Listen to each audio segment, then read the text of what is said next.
Hi, I'm Dr. Connor Bell, and I teach bassoon here at Auburn University. I'm recording this video to help you prepare for the middle school all-state bassoon competition. Let's begin with the Lyrical Etude, which is number 2 on page 20 of your Rubank book. First of all, this etude is designed to be a duet, possibly between a teacher and a student if this book is being used as part of a private lesson curriculum, or between two students to help practice their ensemble playing skills. The single best thing you could do to help yourself prepare for this etude is to grab a friend who is also able to play bass notes, whether they play the bassoon or the trombone or the tuba or the bass clarinet, anyone, and get them to play the other part with you. Especially if you have another bassoonist at your school, you two can trade off practicing each line together.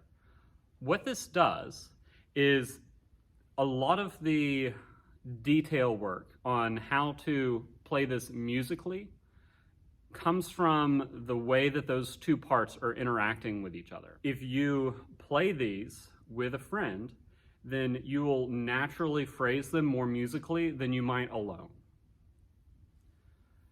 In this excerpt, which you're instructed to not take the repeats, there are a few things that are really important skills to practice.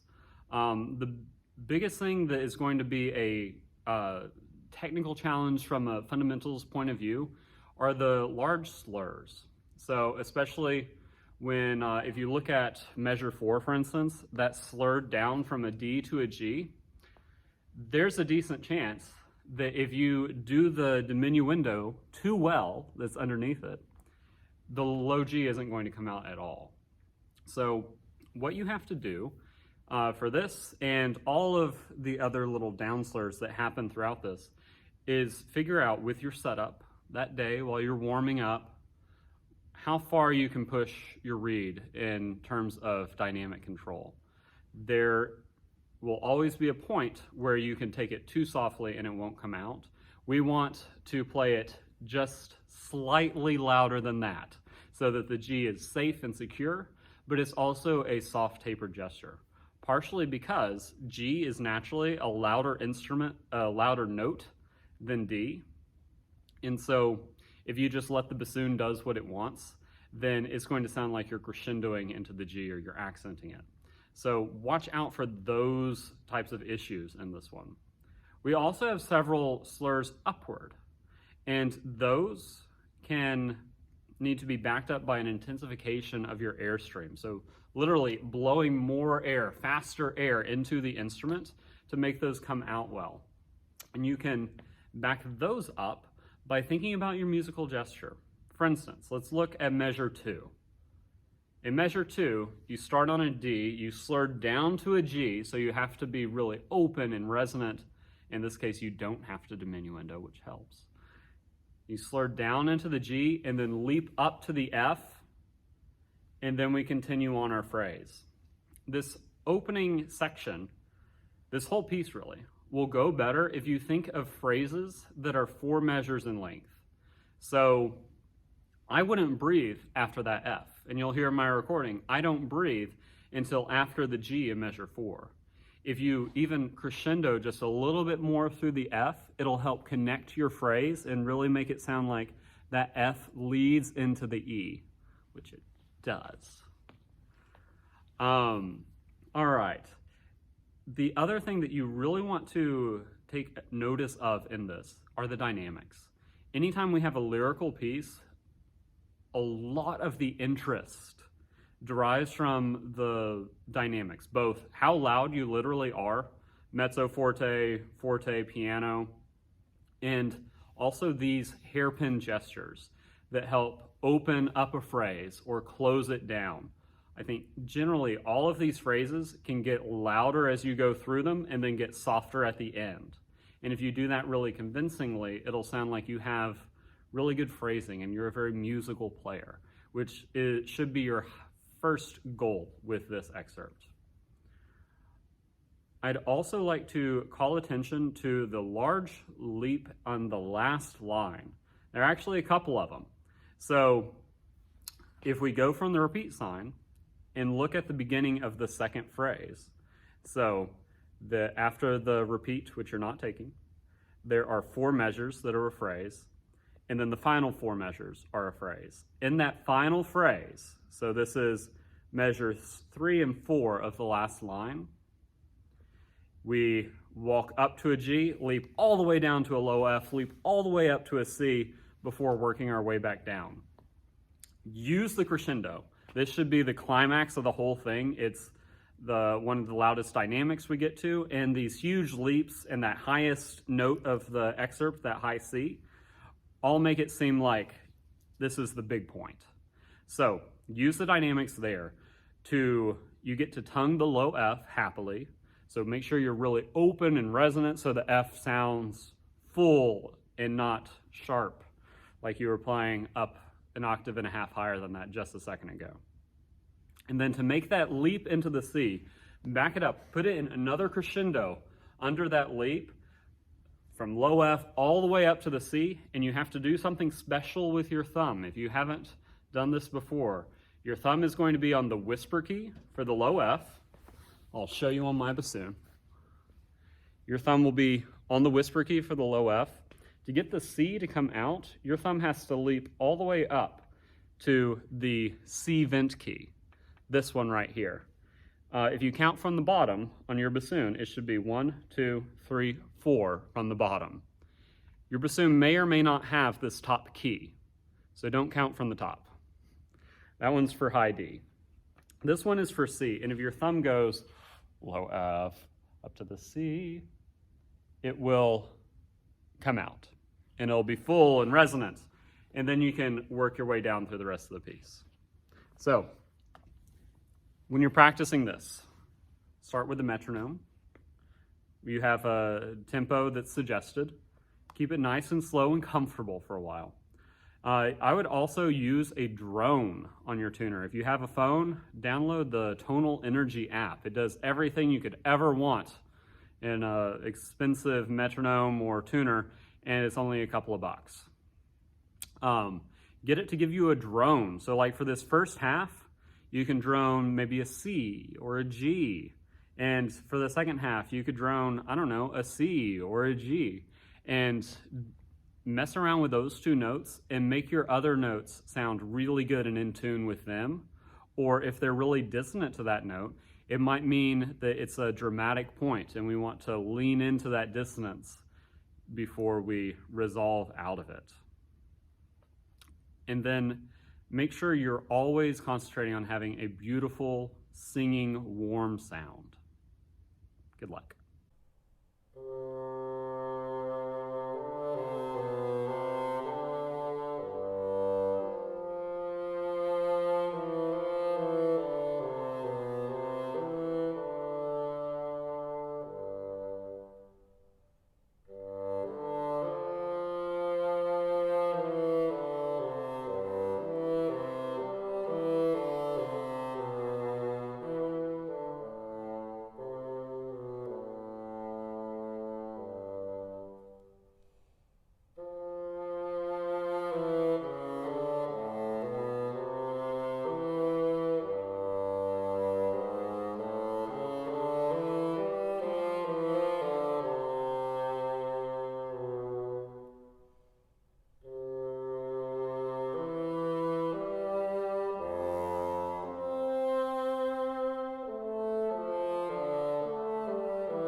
And now for the middle school technical etude. Word of warning, this one is pretty tricky. I think it's actually harder than the high school one.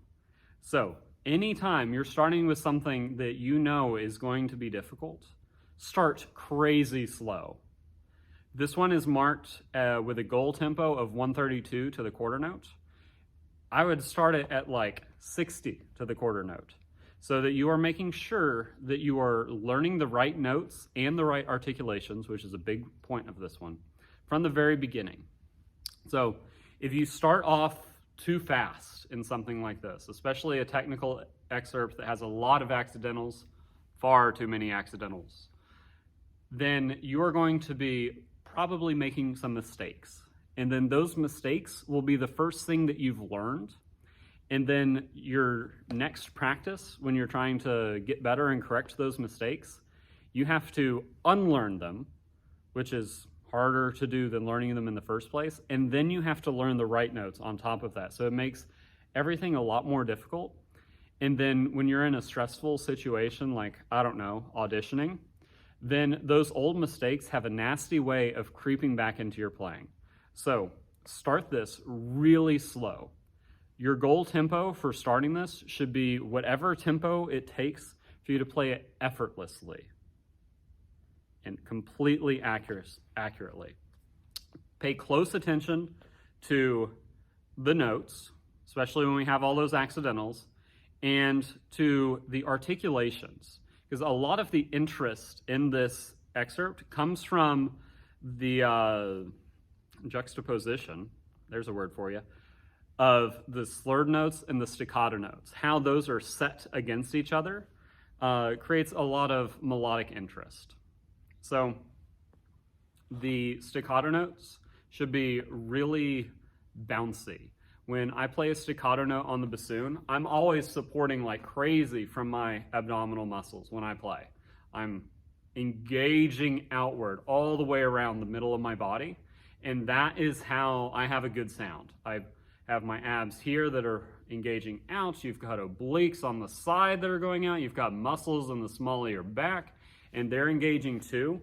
And all of that makes this column of support that helps you play the bassoon with a good, full, resonant sound. Doing that all the time. In this, when I have accents, I'm taking that support system and going boom, engaging just a little bit more. All the accents in this should be driven from the abs, driven from your airstream, not from your tongue. Your tongue doesn't create tone. Your tongue stops tone. So drive the accents from your abs, and then they'll be louder and accented, but they'll also still have a beautiful tone. For every one of these staccato notes, I'm doing the same thing in miniature. I'm bouncing with my abs, kind of like you're laughing. So this first little bit, the first couple bars might go bom, bom, ba, ba, ha, ha, ha, ha, ha, ha, ha, ha, ha, ha, ha, ha, ha, ha. Say ha, ha, ha, ha, ha with your hand on your stomach, and you'll feel your abdominal muscles doing this. That's what I do when I play staccato. It helps the notes have a bounce and a life to them, and it helps keep you in tune instead of driving it all from your tongue, which tends to close you down and have a less attractive sound. In this one, there's nowhere to breathe. So while you're taking it at a slow tempo, give yourself permission to just like do a few bars, stop, get a good breath so you're continuing to make a good sound, and then continue on. Then, once you have it at a faster tempo, closer to your goal tempo, then you can start thinking about where you're going to need to sneak breaths. On that note, use the dynamics to help your breath last longer. So if you notice, you're marked forte at the beginning, and then in the fourth measure, you drop down to piano. You don't have a single other dynamic marking until the very end when you crescendo back to forte. So by keeping that long run of notes, piano or piano plus or mezzo piano, generally on the softer side of the dynamic spectrum, that will let your air last longer. So I come out big and full and dramatic in these first few bars with a good forte sound. And then as soon as we do the pickups to measure 5, I'm much softer. That creates a dramatic change, which is interesting and musical. And it also helps our air last longer.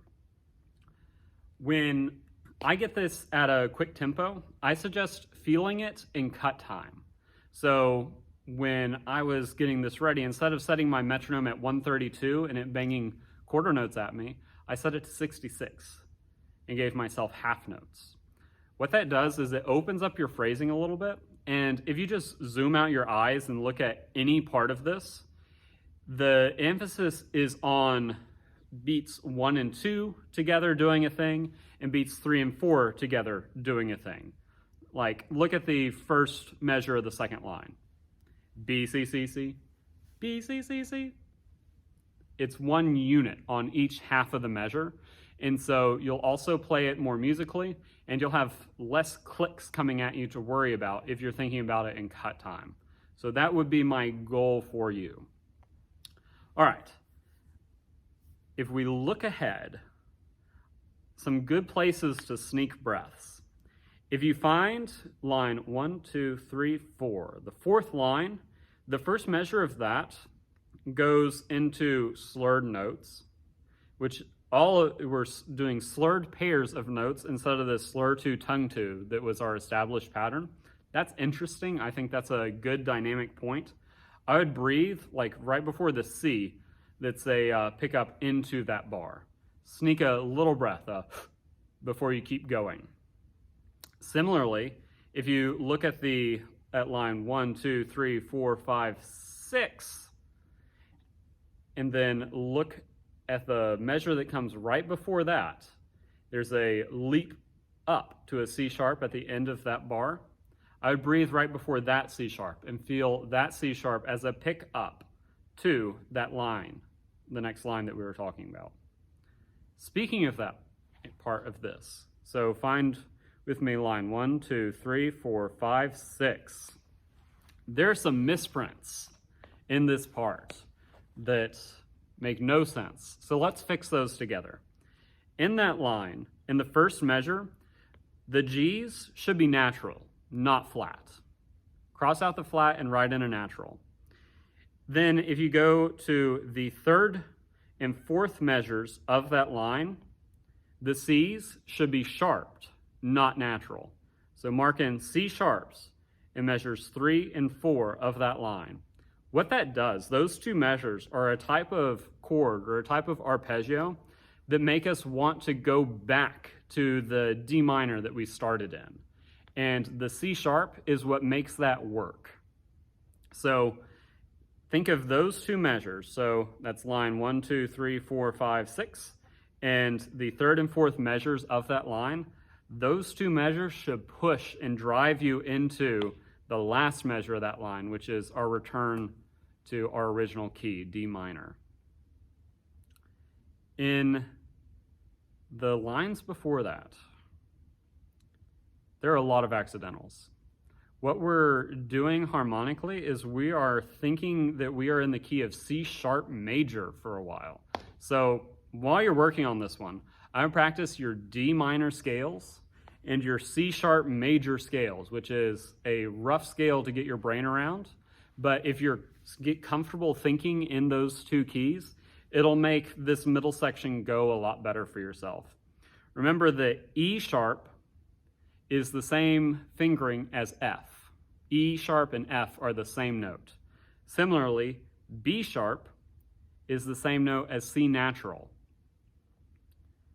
So if we look at line 1, 2, 3, 4, and the second line of it, the notes are E sharp, B sharp, B sharp, E sharp, E sharp, G sharp, G sharp, B sharp.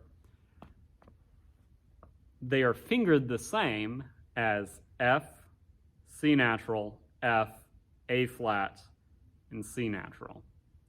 But we write them with sharps because that makes more sense with the key that we started in, D minor. So while you're working on this one, keep it slow, painfully slow for as long as you can, but perfectly at that slow tempo. Pay close attention to all the accidentals. Write in reminders for the ones that you tend to miss consistently, remembering that accidentals carry through a measure. Lean into the dynamics that are printed. So keeping the piano section piano for a long time will add to its drama and will help your air last longer. And then as you're working it up, practice smaller parts of it, a couple measures at a time, maybe even just one measure or half of a measure at a faster tempo, and then slow it back down once you start putting more measures or more beats together. And then I suggest you think of it in cut time rather than 4/4. Oh, one last fingering suggestion. Look with me 3 bars from the end. In this bar, the final hurrah, the final cadence of this whole thing, you have an octave leap from D in the staff to D above the staff. To do that slur well, that's where we need that top key on your bassoon. You're on the whisper key for the lower D, then your thumb has to jump all the way up to there. Your other fingers don't move, it just goes D, D. But if you do that with your thumb, the slur will come out well. If you don't have this key, some bassoons don't, then I would suggest just lightly tonguing that upper D, like the most legato tongue you've ever done in your life, and that will make it come out. And if you contrast that with the staccato notes next to it, no one will notice that you actually tongued that note. All right. Good luck preparing your audition, and as always, you are more than welcome to send me an email with any questions that you might have, or to arrange a lesson, either in person or virtually. My email address is bassoon@auburn.edu.